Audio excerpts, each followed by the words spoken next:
ನಮಸ್ಕಾರ. ನಾನು ಡಾಕ್ಟರ್ ಲೀಲಾವತಿ ಟಿ.ಎಂ. ತುಳಸಿ ಆಯುರ್ವೇದಾಲಯ, ದಾವಣಗೆರೆ. ನವರಾತ್ರಿ ಮುಗ್ದಿದೆ, ದೇವಿ ಆರಾಧನೆಯೂ ಮುಗ್ದಿದೆ. ಸೊ ಇದರಲ್ಲಿ ಹೇಳಬೇಕು ಅಂತಂದರೆ, ಮಾನಸಿಕವಾಗಿ ಒಂದು ಶೋಧನಾ ಥೆರಪಿ ಆಗಿದೆ. ಸೊ ಎಲ್ಲ ಸತ್ವಗುಣಗಳನ್ನು ನಾವು ಮೈಗೂಡಿಸ್ಕೊಂಡಿದ್ದೀವಿ ಅಂತಲೇ ಹೇಳ್ಬೋದು. ಆದರೆ ಶಾರೀರಿಕ ಶೋಧನೂ ಈ ಒಂದು ಸೀಸನ್ನಲ್ಲಿ ತುಂಬ ಇಂಪಾರ್ಟೆಂಟ್ ಆಗುತ್ತೆ.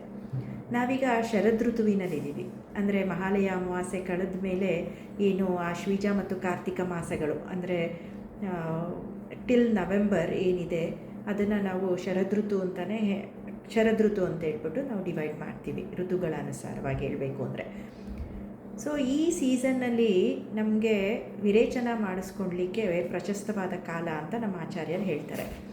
ಅಂದರೆ ಇವಾಗ ಏನಾಗಿರುತ್ತೆ, ಎಲ್ಲ ಮಳೆಗಾಲ ಮುಗಿದ ಮೇಲೆ ಬಾಡಿನಲ್ಲಿ ತುಂಬ ಟಾಕ್ಸಿನ್ಸ್ ಬಂದಿರುತ್ತೆ ಮತ್ತು ಅದೆಲ್ಲನೂ ಸಹ ಅಗ್ರಿವೇಟೆಡ್ ಫಾರ್ಮಲ್ಲಿ ಇರುತ್ತೆ. ಅಂದರೆ ಈಸಿಯಾಗಿ ಹೊರಗೆ ಹಾಕಲಿಕ್ಕೆ ತುಂಬ ಸಿಂಪಲ್ ಪ್ರೊಸೀಜರ್ಸಿಂದನೂ ಸಹ ಆ ಒಂದು ಬೇಕಿಲ್ದಲೇ ಇರುವಂತಹ ದೋಷಗಳನ್ನು ನಾವು ಈಸಿಯಾಗಿ ನಮ್ಮ ಶರೀರದಿಂದ ಹೊರಗೆ ಹಾಕ್ಬೋದು.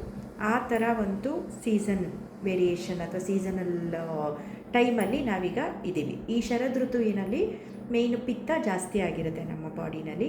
ಸೊ ಪಿತ್ತ ಜಾಸ್ತಿ ಆಗೋದ್ರಿಂದ ಬರುವಂತಹ ಎಷ್ಟೋ ಕಾಯಿಲೆಗಳನ್ನು ನಾವು ಈ ಟೈಮಲ್ಲಿ ವಿರೇಚನ ಮಾಡಿಸ್ಕೊಳ್ಳೋದ್ರಿಂದ ನಾವು ಆ ಕಾಯಿಲೆಗಳನ್ನು ಪ್ರಿವೆಂಟ್ ಮಾಡ್ಬೋದು ಮತ್ತು ಕ್ಯೂರ್ ಸಹ ಮಾಡ್ಬೋದು.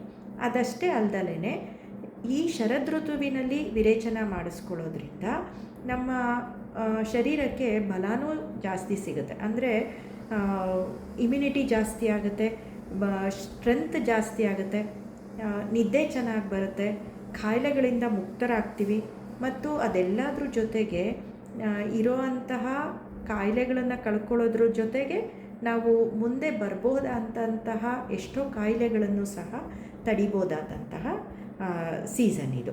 ಸೊ ಯಾರೆಲ್ಲ ಪಿತ್ತದೋಷದಿಂದ ಬಳಲ್ತಾ ಇದ್ದೀರಾ ಅಂಥವರು ಈ ಟೈಮಲ್ಲಿ ವಿರೇಚನ ಮಾಡಿಸ್ಕೊಳ್ಳೋಕ್ಕೆ ಪ್ರಶಸ್ತವಾದ ಕಾಲ. ನಿಮಗೇನಾದರೂ ಆ ಥರ ಪಿತ್ತ ರೋಗಗಳು ಜಾಸ್ತಿ ಇತ್ತು ಅಂತಂದರೆ ಹತ್ತಿರದಲ್ಲಿರೋ ಆಯುರ್ವೇದಿಕ್ ಡಾಕ್ಟರ್ಸ್ನ ಕನ್ಸಲ್ಟ್ ಮಾಡಿ ಮತ್ತು ವಿರೇಚನಕ್ಕೆ ಪ್ಲ್ಯಾನ್ ಮಾಡಿ. ನಿಮಗೆ ಬೇಕಂತ ಹೇಳಿದರೆ ಯಾವ ಡಿಸೀಸಸಲ್ಲಿ ಮಾಡಿಸ್ಬೋದು, ಯಾರ್ಯಾರು ಈ ಟೈಮಲ್ಲಿ ವಿರೇಚನ ತಗೊಂಡ್ರೆ ಯೂಸ್ ಆಗುತ್ತೆ ಅನ್ನೋದನ್ನು ನಾನು ಮುಂದಿನ ವಿಡಿಯೋದಲ್ಲಿ ಹೇಳ್ತಾ ಹೋಗ್ತೀನಿ. ಅದಲ್ದಲೇ ಈ ಸರಿ ನಾವು ಇನ್ನೊಂದು ಬೆನಿಫಿಟ್ ಆಗುವಂಥ ವಿಷಯ ಏನಂತಂದರೆ, ಆಸ್ಪತ್ರೆಗೇ ಬಂದು ವಿರೇಚನ ಮಾಡಿಸ್ಕೊಳ್ಬೇಕು ಅನ್ನೋದೇನಿರೋದಿಲ್ಲ. ನೀವು ತುಂಬ ಬ್ಯುಸಿ ಇದ್ದೀವಿ ಅಥವಾ ನಮಗೆ ಆಸ್ಪತ್ರೆಗೆ ದಿನ ವಿಸಿಟ್ ಮಾಡಲಿಕ್ಕೆ ಆಗೋದಿಲ್ಲ, ಆ ಥರ ಏನಾದರೂ ಇತ್ತು ಅಂತಂದರೆ ನಿಮ್ಮ ಮನೆಯಿಂದನೇ ಸಹ ಒಂದು ಮೃದುವಾದ ಶೋಧನವನ್ನು ಸಹ ತಗೊಳ್ಬೋದು. ಅಂದರೆ ಸಿಂಪಲ್ ಪ್ಯೂರಿಫಿಕೇಷನ್ ಅಂತ ಹೇಳ್ಬೋದು. ಸಿಂಪಲ್ ಪ್ಯೂರಿಫಿಕೇಷನ್ ಸಹ ನೀವು ಮಾಡಿಸ್ಕೊಳ್ಬೋದು. ಆ ಥರ ಏನಾದರೂ ನಿಮ್ಮ ಪ್ಲ್ಯಾನ್ ಇತ್ತು ಅಂತಂದರೆ ತುಳಸಿ ಆಯುರ್ವೇದಾಲಯನ ಕಾಂಟ್ಯಾಕ್ಟ್ ಮಾಡಿ. ನಿಮಗೆ ಅದರದ್ದು ಡೀಟೇಲ್ಸ್ನ ನಮ್ಮ ಸ್ಟಾಫ್ ಮೆಂಬರ್ಸ್ ನಿಮಗೆ ಎಕ್ಸ್ಪ್ಲೈನ್ ಮಾಡ್ತಾರೆ, ಹೇಗೆ ಮಾಡಬೇಕು, ಏನು ಮಾಡಬೇಕು ಅಂತಂದು. ಮತ್ತು ಯಾವ್ಯಾವ ಕಾಯಿಲೆಗಳಲ್ಲಿ ಯಾವ್ಯಾವ ಥರ ಶೋಧನನ ಮಾಡಿಸ್ಕೊಳ್ಬೇಕು ಅನ್ನೋದನ್ನು ನಾನು ಮುಂದಿನ ವಿಡಿಯೋಗಳಲ್ಲಿ ಹೇಳ್ತಾ ಹೋಗ್ತೀನಿ. ವಿಡಿಯೋಗಳನ್ನು ಕಾಯ್ತಾಯಿರಿ, ನೋಡ್ತಾಯಿರಿ. Thank you.